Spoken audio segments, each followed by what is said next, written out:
Hey Tanisha, hi. do you know about uremia? या I know. Urania एक तरीके की डिजीज होती है। जब किडनीज प्रॉपरली फिल्टर नहीं कर पाती हैं यूरिया को, तो हमें यूरेमिया होता है।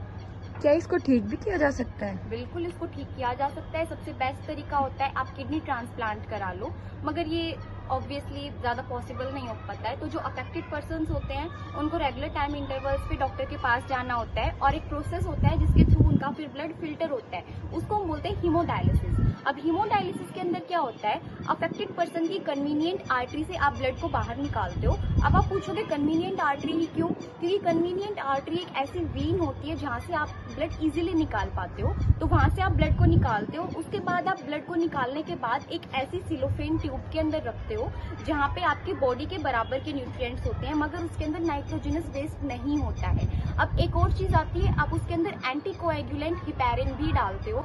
आपने कभी ये बात सोची है कि आपकी बॉडी के अंदर ब्लड लिक्विड फॉर्म में क्यों होता है? क्योंकि आपके अंदर हिपैरिन होता है। इसके लिए एक बार कभी सेपरेट में वीडियो बनाएंगे, मगर फिलहाल के लिए सिर्फ इतना ही कि भाई हिपैरिन हम उसके अंदर डालते हैं ताकि आपका ब्लड जमे ना। उसके बाद नाइट्रोजनस वेस्ट ब्लड से बाहर निकल जाता है, क्योंकि आपके ब्लड के अंदर क्या होता है, नाइट्रोजनस वेस्ट ज्यादा होता है, मगर जो दूसरा हमने सेम न्यूट्रिएंट वाला मीडियम रखा उसके अंदर नाइट्रोजनस वेस्ट नहीं होता है। तो कंसंट्रेशन ग्रेडियंट किस बेसिस पे वर्क करता है? हाई टू लो में वर्क करेगा और वो ट्रांसफर कर जाएगा। उसके बाद आपका जब ब्लड प्योरीफाई हो जाएगा तब आप वापस से उस पर्सन के अंदर उस ब्लड को डाल देते हो। इस तरीके से आपका जो ब्लड है वो फिल्टर होता रहता है।